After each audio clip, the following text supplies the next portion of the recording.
Welcome to AP today news. Nara Lokesh గారి ఎన్నికల శంఖారావం సభను విజయవంతం చేస్తున్న అందరికీ ధన్యవాదాలు. ప్రజల కోసం పలు హామీలు ఇచ్చిన నారా లోకేష్ గారికి రుణపడి ఉంటాం. రాజధాని ఫైల్ సినిమాలో నిజాలు జనాలకు తెలిసిపోతాయని జగన్ రెడ్డి వెన్నులో వణుకు.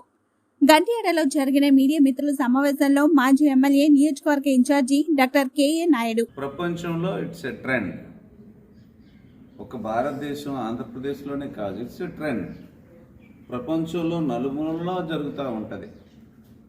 అలాంటప్పుడు ఈ మూవీ తీసి అమరావతిలో వాస్తవం ఏమి జరిగిందని, అక్కడ రైతులు పడుతున్న ఇబ్బందులు, ఆ రైతులు ఎంత దారుణమైన స్థితిలో ఉన్నారంటే వాళ్ళ ఇంట్లో ఆడపిల్లకి పెళ్లి చేసుకోలేక, మగపిల్లాడంత చదివించుకోలేక, వాళ్ళు చేసిన త్యాగాన్ని అర్థం లేకుండా ఈ జగన్మోహన్ రెడ్డి చేశాడు. అదే విషయాన్ని యథార్థగాథగా మూవీ తీస్తే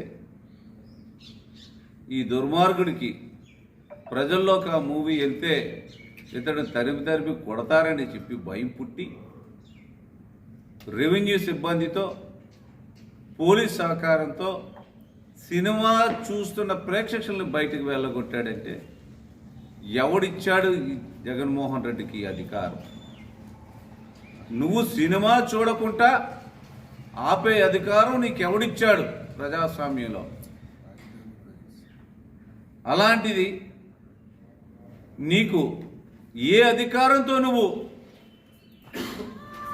అక్కడుండే ప్రేక్షకుల్ని వెళ్ళగొట్టావు? నువ్వు ఒక సినిమాకి ఇంత భయపడిపోతే జగన్మోహన్ రెడ్డి, ప్రజాస్వామ్యంలో నువ్వు తప్పులు చేస్తే ప్రజల తిరస్కారాలు కూడా నువ్వు భరించాల్సి వస్తుంది. ఒప్పులు చేస్తే సత్కారాలు కూడా నువ్వు తీసుకోవాల్సి వస్తుంది. రాజధాని ఫైల్స్ యథార్థంగా అది సినిమా చూసి నువ్వు వెన్నులో ఒరికి పుట్టిన ఈ తాడేపల్లి పిల్లికి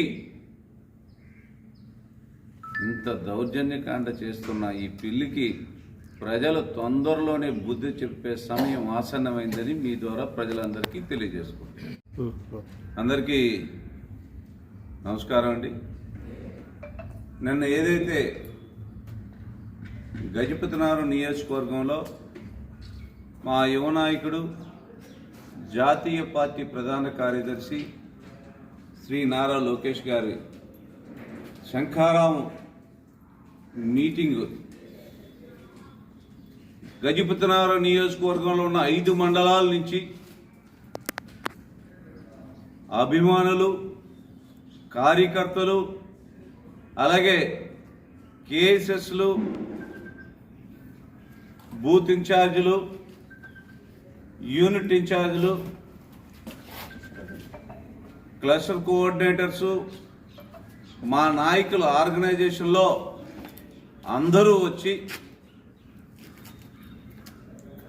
ఈ చుట్టుపక్కల ఉండే గ్రామాల్లో ప్రజలు కూడా వచ్చి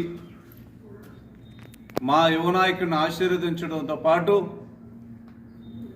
ఆయన ఇచ్చిన ఏ విధంగా వెళ్తే ఈ దుర్మార్గ పాలన అంతమొందించాలో ఆయన చెప్పిన విషయాలన్నీ విని పార్టీలో ఆ డైరెక్షన్లోనే ముందుకెళ్తామని మా నాయకులు తీసుకున్న నిర్ణయం, నలుచెరల నుంచి వచ్చిన కార్యకర్తలు, ప్రజలను చూసి సభను విజయవంతం చేసిన ప్రతి ఒక్కరికి పేరు పేరున ధన్యవాదాలు తెలుపుకోవడమే కాకుండా, మా యువ నాయకుడు గతంలో పంచాయతీరాజ్ శాఖ మార్చులుగా ఉండేటప్పుడు ఈ నియోజకవర్గాన్ని జిల్లాలోనే అభివృద్ధిలో 2వ స్థానంలో పెట్టడం మనందరికీ తెలిసిన విషయమే. మరలా నిన్న ఎన్నికల శంఖారావంలో కొన్ని హామీలు ఇచ్చారు. పోలవరం ఎడమ కాలువ అలైన్మెంట్ మార్చడం, అలాగే ఇక్కడ ఉండే మిగిలిపోయిన అభివృద్ధి కార్యక్రమాలు, కొండపల్లి లిఫ్ట్ ఇరిగేషన్ కానీ, డిగ్రీ కళాశాలకు బిల్డింగ్స్ పూర్తి చేయడంలో కానీ, జూనియర్ కళాశాలకు కూడా బిల్డింగ్ ఇవ్వడానికి నారా లోకేష్ బాబు గారు హామీలు ఇవ్వడం, అలాగే షుగర్ ఫ్యాక్టరీని కూడా ఆ ఇండస్ట్రీలో అక్కడ పనిచేసే కార్మికులకి ఈ రాష్ట్ర ప్రభుత్వం నుంచి బకాయిలు అందక చాలా ఇబ్బంది పడుతున్నారు. తక్షణమే ఆ బకాయిలు ఇచ్చి దాన్ని రెగ్యులరైజ్ చేయడానికి కూడా మా యువ నాయకుడు ఆలోచిస్తున్నారని చెప్పి హామీ ఇవ్వడం, వారికి గజపతినగరం నియోజకవర్గంలో ఉండే ప్రజలందరూ కార్యకర్తలు వారికి రుణపడి ఉంటామని మీ ద్వారా ప్రజలందరికీ తెలియజేసుకుంటాం.